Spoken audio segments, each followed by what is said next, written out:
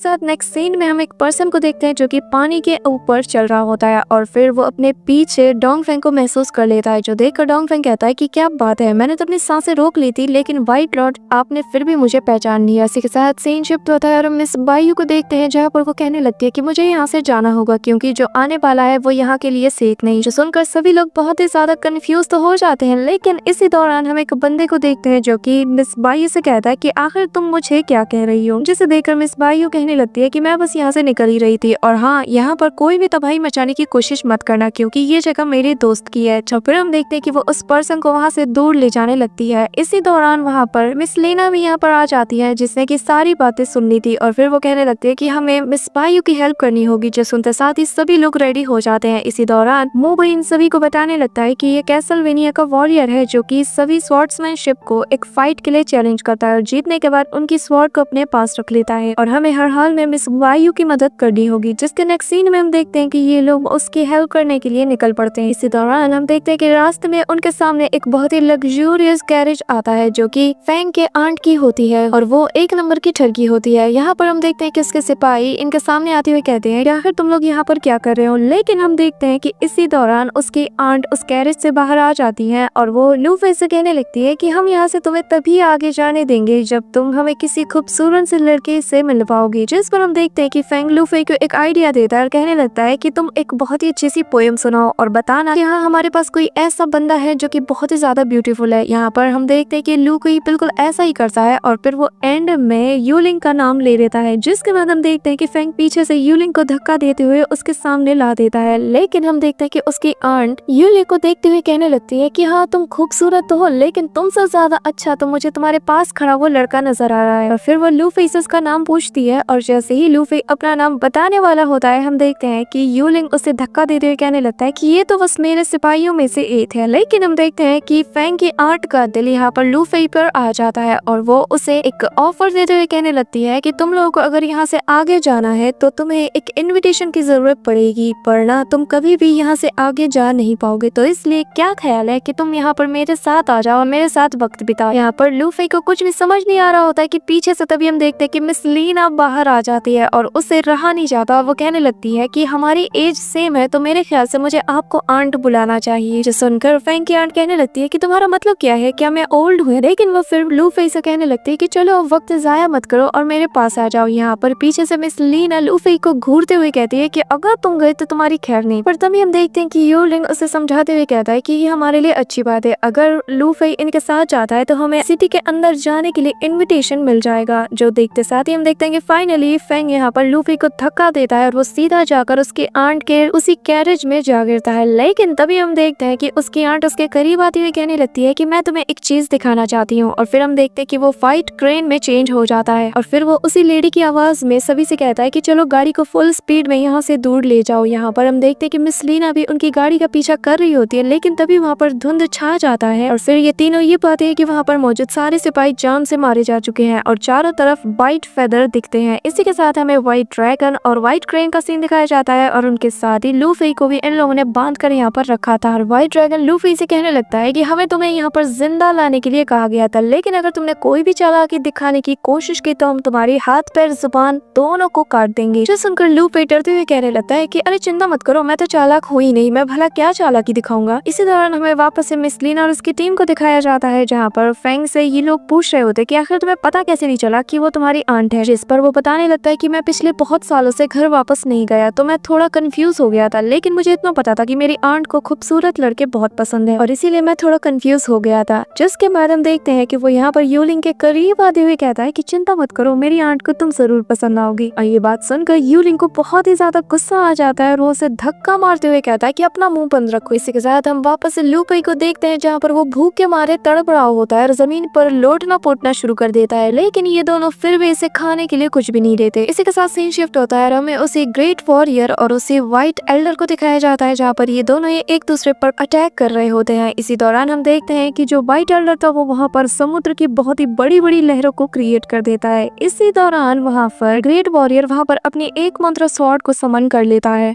जिसके बाद हम देखते हैं कि व्हाइट लॉर्ड अपने उसी वेव अटैक से उस पर अटैक करने की कोशिश करते हैं, लेकिन वो अपने स्वॉर्ड से उसे पूरी तरीके से डिस्ट्रॉय कर देता है। इसी के साथ हमें नेक्स्ट मॉर्निंग का सीन दिखाया जाता है जहाँ पर व्हाइट क्रेन और व्हाइट ड्रैगन मेडिटेशन कर रहे होते हैं, लेकिन जैसे ही बिजली कड़कती है वो दोनों मेडिटेशन से बाहर आ जाते हैं और वो देखते हैं कि वहाँ से लू फेई गायब हो चुका है। जहाँ पर वो देखते ही वो लोग समझ जाते हैं कि शायद इस इल्यूजन की टेक्निक को यूज करना आता है। जिसके बाद वो दोनों वहाँ से लू फेई को ढूंढने के लिए निकल जाते हैं, लेकिन हम देखते हैं कि लू फेई उन्हीं के पीछे छुपा हुआ था और फिर वो अपने स्वॉर्ड स्टिल को यूज करके अपनी रस्सियों को काटने के बाद वहाँ से जैसे ही भागता है उसके सामने फैंग की आंट होती है और वो फैंग की आंट को देखते साथ ही सरेंडर करते हुए कहता है कि व्हाइट क्रेन मुझे पता है कि ये तुम ही हो, लेकिन अब जबकि तुमने मुझे पकड़ ही लिया है तो तुम वापस से अपने रूप में आ जाओ। जिसे सुनकर फैंग की आंट को कुछ भी समझ नहीं आता, जिस पर वो कहने लगता है कि अच्छा तो तुम ऐसे नहीं मानोगे। जिसके बाद वो उस पर स्वॉर्ड से अटैक करता है, लेकिन फैंग की आंट उसे इजीली डॉज करते हुए उसका स्वॉर्ड ले लेती है और फिर वो उसके स्वॉर्ड को देखते हुए कहती है कि ये तो जुनियन स्वॉर्ड है, आखिर तुम किसके डिसाइपल हो। यहाँ पर ये सारी बातें सुनकर लू फेई समझ जाता है कि ये असल में फैंग की आंट है और फिर वो अपने किए पर उनसे माफी मांगना शुरू कर देता है। इसी के साथ हमें वापस से व्हाइट क्रेन और ड्रैगन को दिखाया जाता है जहाँ पर वो दोनों समझ जाते हैं कि असल में लू फेई इतनी जल्दी कहीं पर भी भाग नहीं सकता, उसने जरूर हमें चकमा दिया है। और जैसे ही वो लोग वापस आकर उसी जगह पर चेक करते हैं तो हम देखते हैं कि वहाँ से लू फेई और आंट गायब हो चुकी है। इसी के साथ हमें वापस से डोंग फैंग और उसी व्हाइट एल्डर को दिखाया जाता है जहाँ पर लगातार बिना रुके 10 दिन तक फाइट करने की वजह से डोंग फैंग की एज घटकर अब 10 साल हो जाती है और वो किसी 10 साल के बच्चे जितना दिखने लगता है। यहाँ पर व्हाइट एल्डर भी बहुत ही ज्यादा इंजर्ड हो जाता है, जिसके बाद वो दोनों ही डिसाइड करते हैं कि हम लोग किसी और दिन इस फाइट को कंटिन्यू करेंगे। वहीं दूसरी तरफ सीन शिफ्ट होता है, हमें बायू और उसी असैसिन को दिखाया जाता है जहाँ पर ये दोनों रात होने तक फाइट करते हैं और दोनों में से ही कोई भी किसी को इंजर्ड नहीं कर पाता, लेकिन ये बंदा यहाँ पर मिस बायू से बहुत ही ज्यादा इंप्रेस हो जाता है। जिसके बाद वो उसे प्रपोज करता है, लेकिन वो उसे इनकार करती है, कहती है कि मैं ऑलरेडी मैरिड हूँ और मैं किसी का इंतजार कर रही हूँ। इसी के साथ सीन वापस से शिफ्ट होता है और हमें लू फेई को दिखाया जाता है जहाँ पर वो फैंग की आंट के साथ उनके विला में आ जाता है, जहाँ पर आते साथ ही फैंग की आंट सबसे पहले फ्लर्ट करती है और फिर उसे काम की जगह पर ले जाते हुए कहती है कि यहाँ पर कोई है जो कि तुमसे मिलना चाहता है। जिसके बाद वो हमें फैंग युआन यानी कि फैंग के फादर से मिलाती है और उनसे बात करने के बाद जैसे ही उन्हें पता चलता है कि फैंग यहाँ पर उसके साथ आया है तो वो बहुत ही ज्यादा गुस्सा हो जाता है और वो कहने लगता है कि तुम लोगों को यहाँ पर नहीं आना चाहिए, क्योंकि 6 महीने पहले जो साजिश मेरे बड़े भाई और मेरे साथ हुआ है, मैं नहीं चाहता कि वो सब कुछ मेरे बेटे और उसके दोस्तों के साथ भी हो। जिसके बाद वो अपनी सिस्टर से कहता है कि जाओ और जाकर फैंग का पता लगाओ। इसी के नेक्स्ट सीन में हम देखते हैं कि वो उस हीलिंग पूल में जाकर खुद को हील करने में लग जाता है, जो देखकर लू फेई अपने मन में सोचता है कि मैं इनकी सारी इंजरीज को अपने अंदर अब्सॉर्ब कर सकता हूँ। ये कहते साथ ही वो उनकी इंजरीज को अब्सॉर्ब करना शुरू कर देता है, जिससे हम देखते हैं कि उसे बहुत ही ज्यादा पेन होता है क्योंकि फैंग के फादर की इंजरीज बहुत ही ज्यादा डीप है। दौरान हम वापस से मिस लीना और उसकी टीम को देखते हैं जहाँ पर उन्हें फैंग की आंट ने ढूंढ लिया था और अब वो उन्हें लेकर अपने विला में आ रही होती है। जिसके बाद हमें वापस से व्हाइट लॉर्ड को दिखाया जाता है जहाँ पर वो एक ओल्ड मैन के पास जाकर उसे डरा धमकाकर उससे उस ट्रेजर बुक का एक और पेज उससे ले लेता है। इसी के साथ हम वापस से लू फेई को देखते हैं जहाँ पर बहुत ज्यादा एनर्जी अब्सॉर्ब करने की वजह से उसकी हालत बहुत ही ज्यादा खराब हो जाती है और फिर वो इमीडिएटली वहाँ पर बैठकर मेडिटेट करना शुरू कर देता है। इसी दौरान फैंग की आंट भी वहाँ पर आकर उन्हें फैंग और बाकी सबकी खबर दे देती है। साथ ही वो ये भी कहने लगती है कि फेस्टिवल का दिन भी बहुत ही ज्यादा क्लोज है और हम इन लोगों को यहाँ पर ज्यादा दिन तक छुपा कर नहीं रख सकते, इसीलिए मुझे इन्हें अपने साथ ले जाना होगा। जिसके बाद हमें उसी इवेंट का सीन दिखाया जाता है जहाँ पर ये बाकी तीनों के साथ पहुंच जाती है और वहाँ पर सेकंड हॉल का मास्टर मिस लीना को देखकर सीटी बचाने लगता है। जिसके बाद वो वहाँ पर फैंग के अंकल से पूछने लगता है कि आखिर ये लोग कौन है, जिस पर वो बताने लगता है कि ये लोग बस यहाँ पर कुछ ही दिन के लिए मेहमान है और हमारे गेस्ट हैं। इसी दौरान एक ओल्ड मैन आकर वहाँ पर सेरेमनी को स्टार्ट करते हुए कहता है कि क्योंकि हमारे सेक्ट के जो ओरिजिनल मास्टर थे यानी कि फैंग युआन उनकी मृत्यु हो गई है, तो इस वजह से अब सेकंड मास्टर यहाँ की सारी जिम्मेदारी संभालेंगे। जो सुनते साथ ही फेंग को बहुत ही ज्यादा गुस्सा आ जाता है और फिर वो अपने चेहरे से मास्क को हटाते हुए स्टेज के अंदर एंटर हो जाता है और फिर अपने अंकल से कहता है कि अंकल यहाँ पे क्या चल रहा है, जिस पर उसका अंकल बताने लगता है कि बेटा अभी तुम बहुत छोटे हो हमारे सेक्ट का मास्टर बनने के लिए और हमारे सेक्ट को एक लीडर की जरूरत है, इसलिए आज मैं यहाँ पे लीडर बन रहा हूँ। जिससे सुनते साथ ही फेंग उससे चैलेंज करता है कि अगर आपने मुझे हरा दिया तो आप बेशक हमारे सेक्ट का लीडर बन सकते हैं। जो कहते साथ ही हम देखते हैं कि वो बैटल एरिना में एंटर हो जाता है और फेंग के साथ फाइट करता है और इन दोनों के बीच ताबड़तोड़ फाइट होती है। और इसी फाइट के दौरान हम देखते हैं कि फेंग का फादर भी अपने बेटे को उस कैरेज में से झांक कर देखने लगता है और लूफी कहने लगता है कि आप चिंता मत कीजिए, ब्रदर फेंग ही जीतेंगे। इसी के साथ हम देखते हैं कि इस फाइट के दौरान फेंग की स्वॉर्ड टूट जाती है, लेकिन वो फिर भी नहीं रुकता और वहाँ मौजूद सोल्जर्स से स्वॉर्ड लेकर फिर भी फाइट करना जारी रखता है। लेकिन सेकंड हॉर मास्टर और बाकी सब इस फाइट में इन्वॉल्व होने की कोशिश करते हैं, जो देखकर मिस लीना और यूलिंग उन्हें रोकते हुए कहते हैं कि प्लीज हमारे दोस्त के फाइट में इन्वॉल्व होने की जरूरत नहीं। जिसके बाद यूलिंग फेंग से कहने लगता है कि यहाँ पर हार कर मुझे शर्मिंदा मत करना और फिर ऐसे ही इनके बीच बैटल कंटिन्यू होती है। लेकिन हम देखते हैं कि यहाँ पर फेंग बुरी तरीके से थक जाता है और ये मौका देकर उसका अंकल उस पर अटैक करने के लिए अपने स्वॉर्ड को उठा लेता है और जैसे ही वो उसे अटैक पर लॉन्च करता है कि तभी एक स्वॉर्ड उड़ते हुए आकर उसे रोक देती है। जिसके बाद वो स्वॉर्ड को देखकर सभी लोग हैरानी के साथ कहते हैं कि ये तो शिकाडा विंड है, आखिर ये स्वॉर्ड यहाँ पे क्या कर रही है। इसी दौरान हम देखते हैं कि पीछे से फेंग के फादर भी आ जाते हैं और उन्हें सामने देखकर सभी लोग बहुत ही ज्यादा खुश होते हैं सिवाय इन तीनों के। जिसके बाद सेकंड हॉल मास्टर और माउंटेन मास्टर दोनों ही उस पर अटैक करने के लिए आगे बढ़ते हैं, लेकिन लूफी अकेले उन दोनों से फाइट करना शुरू कर देता है। पर लूफी उन दोनों से बहुत ही अच्छे से फाइट करता है। जिसके बाद एक ऐसा सीन आता है जहाँ पर दोनों ही इससे ट्रैप कर लेते हैं और फिर सेकंड हॉल का मास्टर उस पर अटैक करते हुए कहता है कि बच्चे तुम दोनों से तो कभी नहीं जीत सकते। यहाँ पर लूफी अपनी पावर को इंक्रीज करते हुए उसे अपने फिंगर से ही दूर धकेल लेता है, जो देखकर फेंग बहुत ही ज्यादा खुश होता है और वो पास खड़े गार्ड से कहने लगता है कि तुमने अभी भी देखा, ये मेरा छोटा भाई है जिससे मैं हमारे स्कूल में मिला था, ये बहुत ही ज्यादा अमेजिंग है ना। यहाँ पर वो बहुत ही ज्यादा खुश हो रहा होता है कि तभी यूलिंग पीछे से आकर उसके सर पे मारता है और कहता है कि हंसना बंद करो और पहले इस पिल को खा लो। इसी दौरान हम देखते हैं कि उन दोनों को फाइट करते साथ ही वो दोनों को हरा देता है और फिर वो सेकंड हॉल मास्टर से कहने लगता है कि तुम्हारे हाथ में जो निशान है उससे मुझे कुछ याद आ गया, तुम वही हो जिसने कि मेरे अंकल और आंट को जान से मार दिया। यहाँ पर ये सुनते साथ ही वो कहने लगता है कि तुम तो सू फैमिली से सू तियानहू के बेटे हो। जिस पर लूफी कहता है कि हाँ तुमने सही कहा और इसी बच्चे की जिंदगी तुमने उजाड़ कर रख दी और मेरा नाम सू बायू है। जिसके बाद हम देखते हैं कि जैसे ही वो उसे जान से मारने वाला होता है कि तभी वहाँ पर व्हाइट लॉर्ड आकर लूफी को दूर ढकेल देते हैं, जिससे वो बेहोश हो जाता है। यहाँ पर लूफी को ऐसे बेहोश देखकर फेंग और यूलिंग बहुत ही ज्यादा डर जाते हैं, क्योंकि वो जानते हैं कि जब जब लूफी ऐसे सो जाता है तो आसपास क्या बवाल होता है। जिसके नेक्स्ट सीन में हम देखते हैं कि बिल्कुल ऐसा ही होता है और लूफी का डिफेंस सिस्टम ट्रिगर्ड हो जाता है और फिर वो ज़ॉम्बीज की तरफ वहाँ पर उठने लगता है और सीधा जाकर व्हाइट लॉर्ड पर टूट पड़ता है। जिसके बाद मिस लीना आकर उसके कान में कुछ कहती है और उसे कंट्रोल करने की कोशिश करती है, लेकिन हम देखते हैं कि व्हाइट लॉर्ड लूफी पर एक अटैक करता है जिससे लूफी दूर जाकर गिर जाता है। पर उसके अगले ही पल हम देखते हैं कि लूफी उसके उसी अटैक को कॉपी करके उस पर रिपेल करता है, जिससे व्हाइट लॉर्ड बहुत ही ज्यादा वीक हो जाते हैं और वो लूफी को देखते साथ ही कहने लगते हैं कि तो ये है फेरी बुक की असली पावर। जिसके बाद वो मौका पाते ही वहाँ पर लूफी की पूरी बॉडी को फ्रीज करके उसे अपने साथ ले जाता है, जो देखकर मिस लीना भी इसका पीछा करती है। और जैसे ही वो लोग फाइट करने वाले होते हैं वहाँ पर एक बंदा आता है जो कि आते साथ ही लूफी के बारे में पूछने लगता है, जिसे सुनकर मिस लीना कहती है कि नहीं वो तो यहाँ पर नहीं है। जिस पर वो बंदा कहता है कि आपने मेरी बहुत हेल्प की और इसलिए अगर आप चाहो तो मैं आपके लिए इस बंदे को हरा सकता हूँ। जिस पर मिस लीना कहती है कि हाँ जरूर। जिसके बाद वो आदमी व्हाइट लॉर्ड से फाइट करने में लग जाता है, लेकिन हम देखते हैं कि थोड़ी ही देर में वो व्हाइट लॉर्ड को बुरी तरीके से इंजर्ड कर देता है, जो देखकर व्हाइट लॉर्ड पीछे हटता है और वहाँ से चला जाता है। जिसके बाद वो आदमी कहने लगता है कि हमारे पेंसिल्वेनिया के जो लॉर्ड है उन्होंने मुझे ऑर्डर दिया है कि मैं लूफी को अपने साथ लेके आऊँ और आप चिंता मत कीजिए, हमारे लॉर्ड बहुत ही ज्यादा अच्छे हैं। जिस पर हम देखते हैं कि मिस लीना के पास और कोई ऑप्शन नहीं होता और वो लूफी के इस कंडीशन को देखकर उसके साथ जाने के लिए मान जाती है। इसी दौरान लूफी को अपने माइंड कॉन्शियसनेस में उसके अंकल दिखाई देते हैं, जो कि उसे कहते हैं कि तुम्हें योंगजुआ जाना होगा और वहाँ जाकर ही तुम्हें सारे सवालों के जवाब वहाँ पर मिल जाएंगे। इसी के साथ हमें कुछ दिनों बाद का सीन दिखाया जाता है जहाँ पर इन तीनों का सामना उसी मास्टरमैन से हो जाता है जिसे कि हमने नियान की शिप पर देखा था, जहाँ पर हम देखते हैं कि वो बंदा जिसका नाम की ज़्याओ था वो अपनी जान की बाजी लगा देता है और मिस लीना और लूफी को सेव करने के लिए वो इनसे कड़ी मशक्कत करने लगता है। इसी दौरान वो उन्हें मैप देते हुए कहता है कि मैं यहाँ पर इन दोनों को संभाल लूंगा, तुम लोग यहाँ से निकल जाओ। यहाँ पर इसी बैटल के दौरान हम देखते हैं कि उस मास्टरमैन ने यहाँ पर ज़्याओ को पूरी तरीके से पॉइजन में नहला दिया था। जिसके बाद लूफी और मिस लीना वहाँ से बहुत दूर निकल आते हैं, लेकिन तभी लूफी को लगता है कि हमें यहाँ से ऐसे नहीं भागना चाहिए क्योंकि उस बंदे ने हमारे लिए अपनी जान की बाजी लगा दी। मैं पहले तो पेंसिल्वेनिया नहीं जाना चाहता था, लेकिन अब मैं इस बंदे की वजह से वहाँ जाना चाहता हूँ। हूँ। जिसके बाद वो दोनों आकर वहाँ पर जियाओ की जान बचा लेते हैं। साथ ही मिस लीना भी अपनी स्किल का यूज करके उन लोगों से एंटीडोट को भी छीन लेती है और फिर वो लोग जियाओ को उसे पिला देते हैं। और फिर हम देखते हैं कि लूफी भी उनसे फाइट करना शुरू कर देता है, जो देखकर वो मास्टरमैन वहाँ पर उस दूसरे पर्सन को लेकर वहाँ से चला जाता है, क्योंकि अब जियाओ भी हील हो चुका है और साथ ही लूफी भी यहाँ पर मौजूद है। इसी के साथ सीन शिफ्ट होता है और हमें मास्टर जी को दिखाया जाता है, जहाँ पर जिस जेल के अंदर से कैद किया गया था वहाँ पर एक और कैदी भी मौजूद था, जिसे कि 27 साल से भी ज्यादा समय से पहले से कैद करके रखा गया है। जिसके बाद मास्टर जी उससे इसका नाम पूछते हैं, जिस पर वो बताता है कि मुझे मेरा नाम नहीं याद, क्योंकि मुझे आखिरी बार कब खाने को मिला था मुझे वो भी याद नहीं। जिसके बाद हम देखते हैं कि तभी वहाँ पर त्यांग जुन आ जाता है और वो आते साथ ही मास्टर जी को उनका खाना देता है, जो देखकर मास्टर जी अपनी प्लेट को उस कैदी की तरफ थ्रो कर देते हैं, जो देखकर वो कैदी कहने लगता है कि आज मैं बहुत खुश हूँ और जब मैं यहाँ से बाहर निकल जाऊंगा तो मैं तुम्हारी हेल्प जरूर करूंगा। ये सुनते साथ ही हम देखते हैं कि मास्टर जी अपनी वाइन की बॉटल भी उसे दे देता है, जिस पर वो बंदा कहने लगता है कि अब मैं तुम्हारे लिए किसी भी 11 लोगों को जान से मार सकता हूँ। यहाँ पर ये सब सुनकर उस दूसरे कैदी को चेक करने के लिए त्यांग जो आगे जाता है, लेकिन जैसे ही उसके करीब आता है वो बंदा वहाँ पर अपनी पावरफुल ऑरा को रिलीज करता है, जिससे त्यांग जो दूर ढकेला जाता है, जो देखकर मास्टर जी कहने लगता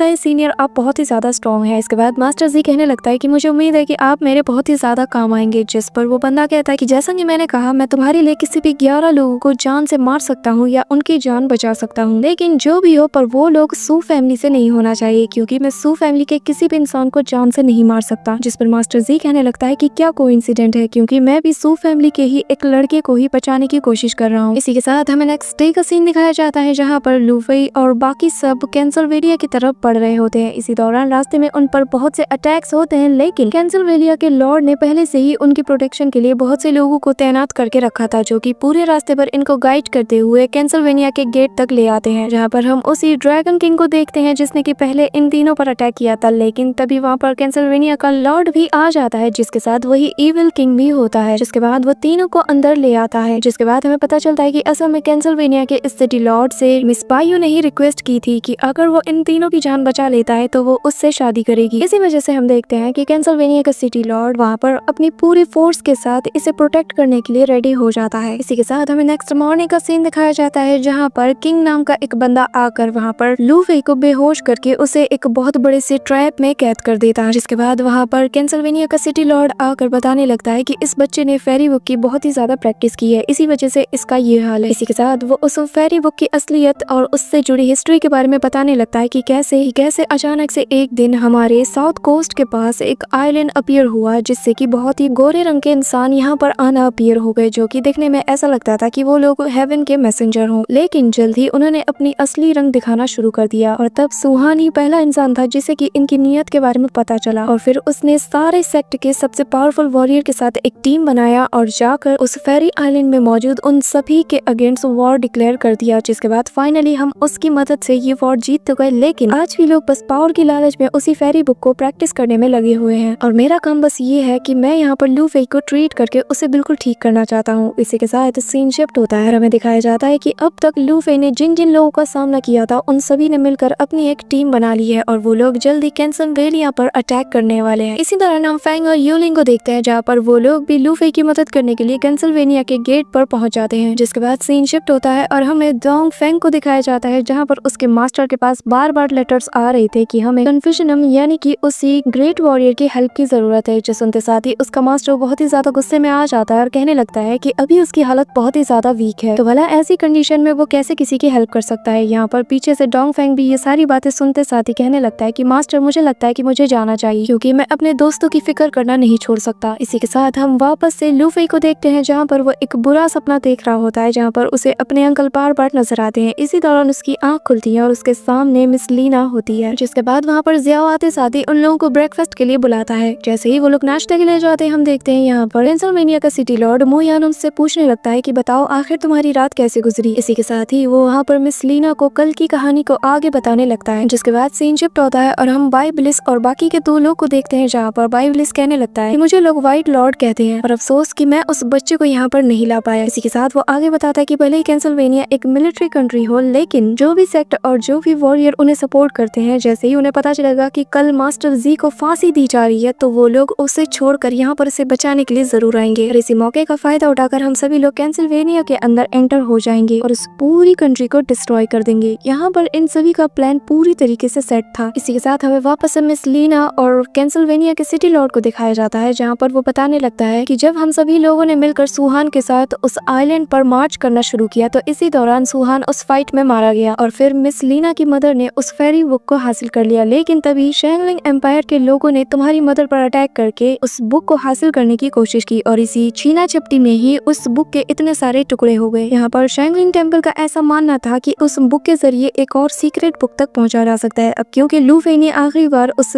फेरी बुक को पूरी तरीके से परफॉर्म किया था तो इसलिए अब बस लूफी के जरिए से ही वो लोग उस तक पहुंच सकते हैं। और इस वक्त लिंकॉन्ग शैंगलिंग टेम्पल का लॉर्ड है। यहाँ पर ये सारी बातें सुनकर लूफी को बहुत ही ज्यादा गुस्सा आ जाता है और कहने लगता है कि चलो जल्दी से जाकर इस लिंकॉन्ग के बच्चे को सबक सिखाते हैं और हमारे मास्टर को छुड़ा लेते हैं। जिसके बाद मुयान उसे बताने लगता है कि पर एक ऐसी फैमिली है जिसके पास पूरा कंट्रोल है कि वो जब चाहे शैंगलिंग एम्पायर के लॉर्ड को बदल सके, जो कि और कोई नहीं बल्कि पीलू कॉन्टिनेंट की सू फैमिली है। जिसके बाद वो उससे पूछने लगता है कि तुम्हारा सरनेम क्या है, जिस पर लूफी बताने लगता है कि मेरा सरनेम भी सू है। जिसके बाद मुयान उसे कहने लगता है कि तो तुम समझ गए हो कि तुम्हें क्या करना है। जिसके बाद लूफी कहने लगता है कि पर मैं उन्हें साबित कैसे करूंगा कि मैं सू फैमिली से बिलोंग करता हूँ। लेकिन तभी उसे आइडिया आता है और वो कहने लगता है कि क्यों ना मैं वहाँ पर सभी के सामने मेरे ब्लड लाइन को टेस्ट करवाऊं। जिस पर हम देखते हैं कि मुयान भी राजी हो जाता है। इसी के साथ सीन शिफ्ट होता है, जहाँ पर हम देखते हैं कि बाइबलिस यानी कि उस व्हाइट लॉर्ड के ऑर्डर पर जो भी लोग कैंसल्वेनिया की तरफ जा रहे हैं उन सभी को जान से मारने का ऑर्डर दिया होता है। इसी वजह से यूलिंग और फेंग की जान भी अब खतरे में। इसी के साथ हमें उन दोनों को दिखाया जाता है, जहाँ पर हम देखते हैं कि यूलिंग की मुलाकात अचानक से उसके भाई से हो जाती है, जो कि माउंटेन की ट्रेनिंग से ही बस लौट के आ रहा था। इसी दौरान वहाँ पर वो लोग भी आ जाते हैं जिन्हें कि यहाँ पर अटैक करने का ऑर्डर मिला था। यहाँ पर हम देखते हैं कि फेंग उन सभी के साथ आर्ग्यूमेंट करने में लग जाता है कि तभी हम देखते हैं कि स्कूल का एक मास्टर भी वहाँ पर आ जाता है। यहाँ पर देखकर वो बंदा कहने लगता है कि चाहे जो हो जाए स्कूल को इन सब मामलों से दूर रहना चाहिए और मैं चाहता हूँ कि आप अपने डिसाइपल्स को लेकर यहाँ से चले जाए। जिस पर वो मास्टर बताता है हाँ, और मैं यहाँ पर मेरे डिसाइपल्स को लेने ही आया हूँ, जो कि इस वक्त कैंसल्वेनिया में मौजूद है। इसी के साथ हम देखते हैं कि इन दोनों के बीच फाइट होना शुरू हो जाती है और फिर हम देखते हैं कि थोड़ी ही देर में ये उसे बहुत ही बुरी तरीके से हरा देता है। जिसके बाद वो अपने डिसाइपल के साथ जंगल के रास्ते से सिटी के अंदर एंटर होने लगते हैं। इसी के साथ सीन शिफ्ट होता है और हमें दिखाया जाता है लूफी किंग के लैब में आता है, जहाँ पर वो कहने लगता है कि तुम मेरे लिए दवा बना रहे हो, इसके लिए मैं तुम्हारा शुक्रिया अदा करना चाहता हूँ। जिस पर वो कहने लगता है मैं तुम्हारे लिए जो एलेक्सर बना रहा हूँ उसके लिए मुझे भी कोई कीमत चाहिए और वो ये कि मैं बदले में तुम्हारा खून चाहता हूँ और अगर तुम राजी नहीं होते हो तो भूल जाओ कि मैं तुम्हारे लिए कोई दवा बनाऊंगा। जिस पर हम देखते हैं कि लूफी ना चाहते हुए भी राजी हो जाता है। जिसके बाद किंग उसे बताने लगता है कि पर इस एलेक्सर को लेने से पहले तुम्हें थोड़ी मार्शल आर्ट भी सीखनी होगी, जिसमें कि बहुत सा मैजिक भी है, क्योंकि तभी ये एलेक्सर तुम्हारे काम आएगा। इसी के साथ सीन शिफ्ट होता है और हमें डोंगफेंग के मास्टर को दिखाया जाता है, जहाँ पर वो यहाँ पे लूफी और बाकी सब की तरफ से फाइट करने के लिए आया हुआ था। इसी दौरान वहाँ पर मिदायू भी आ जाती है और यहाँ पर मास्टर उसे देखते साथ ही कहने लगता है कि मेरे ख्याल से तुम्हें आगे जाना चाहिए, क्योंकि यहाँ का मामला मैं संभाल लूंगा। इसी दौरान हम देखते हैं कि जैसे ही मिस बायू वहाँ से जाती है, इसी दौरान वहाँ पर वही ओल्ड मैन आ जाता है जिससे कि व्हाइट लॉर्ड ने उस फेरी बुक का एक पेज लिया था। इसी के साथ हम देखते हैं कि डोंगफेंग के मास्टर और इस ओल्ड मैन के बीच में फाइट स्टार्ट हो जाती है, जिसकी गूंज यहाँ पर कैंसल्वेनिया तक भी सभी को पहुंच जाती है। जिसके बाद हम देखते हैं कि डोंगफेंग के मास्टर और उस ओल्ड मैन के बीच में बहुत ही घमासान फाइट होता है और हम देखते हैं कि डोंगफेंग का मास्टर यहाँ पर अपनी 19 लाइटनिंग टेक्निक को यूज करता है और फिर एक के बाद एक ताबड़तोड़ अटैक वो उस दूसरे ओल्ड मैन पर कर देता है, जो देखकर वो ओल्ड मैन भी अपनी रेड आई टेक्निक को यूज करता है, जिससे उसकी आंखें लाल हो जाती है और उसकी स्पीड इंक्रीज हो जाती है। यहाँ पर काफी घंटों तक इनकी फाइट चलती है, लेकिन फाइनली हम देखते हैं वहाँ पर डोंगफेंग का मास्टर वहाँ पर अपने थंडर टू मेन की पावर को यूज करता है और उसे पूरी तरीके से सप्रेस कर देता है, जो देखकर वो बंदा कहने लगता है कि मैं आपसे शायद कभी भी नहीं जीत सकता। इसी के साथ फाइनली वो अपनी हार को एडमिट कर लेता है। इसी के साथ हम नेक्स्ट सीन में देखते हैं, जहाँ पर किंग लूफी को 2 मेडिसिन देते हुए कहने लगता है कि याद रखना कि तुम्हें एक दिन में बस एक ही पिल को लेना है, वरना तुम कभी भी उस दिन नहीं उठ पाओगे। जिसके बाद मिस लीना वहाँ पर आ जाती है और आते साथ ही कहने लगते हैं कि देखो हमसे मिलने कौन आया है, जहाँ पर इतने टाइम बाद लूफी उन सभी से मिलकर बहुत ही ज्यादा खुश हो जाता है। इसी के साथ हम ड्रैगन किंग को देखते हैं, जहाँ पर वो ऐलान कर देता है कि आज रात ही हम इन सभी पर चढ़ाई करेंगे और फिर हमें वापस से लूफी और बाकी सबका सीन दिखाया जाता है, जहाँ पर उनका एक मैसेंजर आकर बताने लगता है कि हमारे तरफ हजारों की तादाद में लोग बढ़ रहे हैं। जो सुनकर हम देखते हैं कि मुयान लूफी के साथ वहाँ पर बाहर आ जाता है, जहाँ पर बहुत से लोग की भीड़ देखकर लूफी कहने लगता है कि क्या हम इनके बीच से निकल सकते हैं, जिस पर मुयान कहने लगता है कि तुम बस थोड़ा इंतजार करो। इसी के साथ हम देखते हैं कि कैंसल्वेनिया का गेट खुल जाता है और उसके सारे 9 इविल सोल्जर्स बाहर आ जाते हैं। यहाँ पर हम देखते हैं कि सबसे पहले ज़ियाओ इन सभी से फाइट करने के लिए आगे जाता है, जो देखकर यहाँ दूसरी टीम वाले उसको अटैक करने के लिए एक फॉर्मेशन को क्रिएट करते हैं, लेकिन ज़ियाओ वहाँ पर अपनी रीइंकार्नेशन टेक्निक को यूज करता है और आसपास जितने भी सोल्जर्स थे उन सभी को टुकड़ों टुकड़ों में काट देता है। इसी के साथ फाइनली हम देखते हैं कि वॉर स्टार्ट हो जाती है और कैंसलवेनिया के सारे 9 इविल मास्टर्स वर्सेस यहाँ मौजूद सारे लोग जो कि वेरियस क्लैंस और सेक्ट से बिलोंग करते हैं, वो सभी एक के बाद एक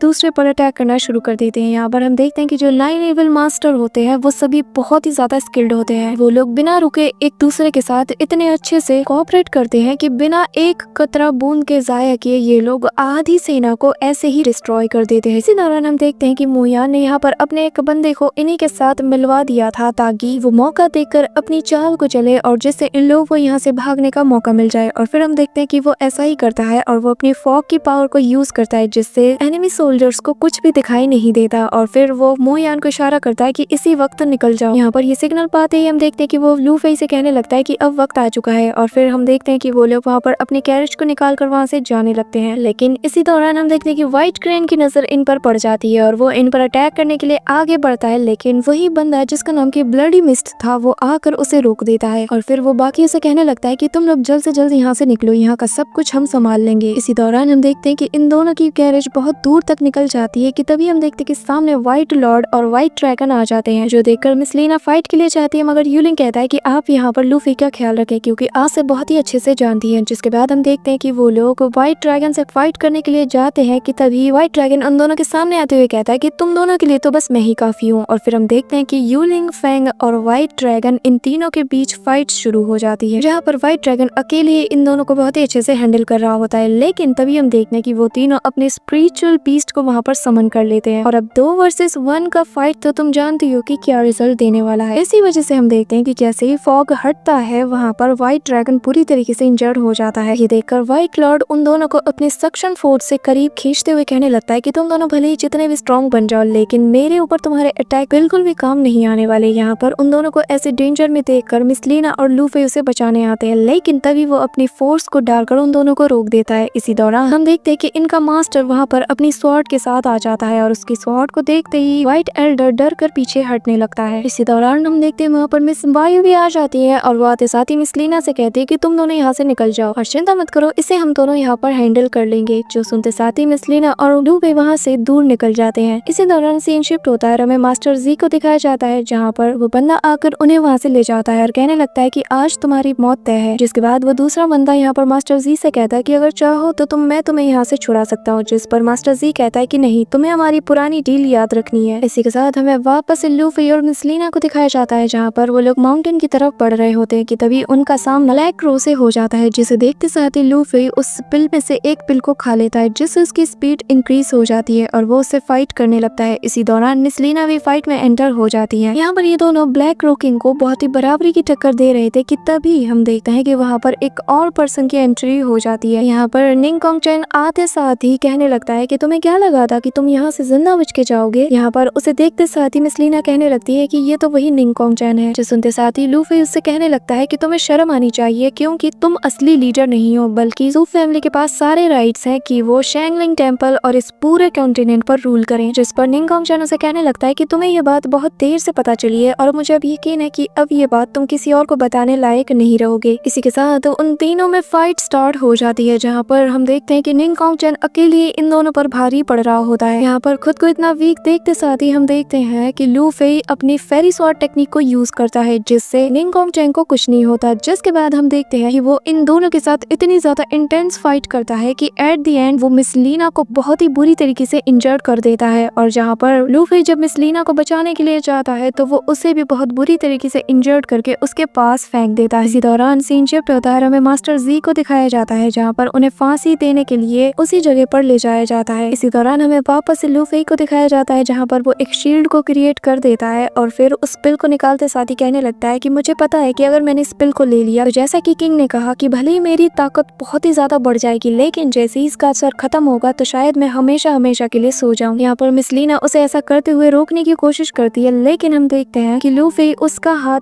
थामते हुए कहने लगता है कि चिंता मत कीजिए, मैं आज आपको यहाँ पर बचा लूंगा। और फिर हमें उन दोनों के ही बिताए हुए कुछ मेमोरीज को दिखाया जाता है, जिन्हें याद करते साथ ही मिस लीना बहुत ही ज्यादा इमोशनल हो जाती है। जिसके बाद हम देखते हैं कि वो बंदा उस शील्ड को तोड़ते साथ ही अंदर आ जाता है और कहने लगता है कि आज आज तुम्हारे मास्टर के साथ तुम भी यहाँ पर मारे जाओगे। लेकिन तभी हम देखते हैं कि लूफी की आंखें रेड हो जाती हैं और उसके अंदर का जो मॉन्स्टर था वो वहाँ पर ट्रिगर हो जाता है, जिससे उसकी आईज रेड हो जाती हैं और वो बहुत ही क्रीपी तरीके से यहाँ पर इसकी तरफ मुड़ने लगता है। और इसी लास्ट सीन के साथ ये सीजन यहीं पर एंड होता है। लेकिन मैं तुम सबको बता दूं कि इसका सीजन 2 बहुत ही जल्द आने वाला है, और जो कि तुम्हें सबसे पहले हमारे चैनल पर ही देखने को मिलेगी। सो मेक श्योर कि तुमने चैनल को सब्सक्राइब करके बेल आइकन को ऑल पर सेट किया हो। So that's it for today guys. I hope कि तुम सबको आज की वीडियो बहुत ही ज्यादा अच्छी लगी होगी। अगर हाँ तो वीडियो को लाइक करना, चैनल पे नए हो तो सब्सक्राइब करना। तो मिलते हैं नेक्स्ट सीजन के साथ, तब तक के लिए बाय।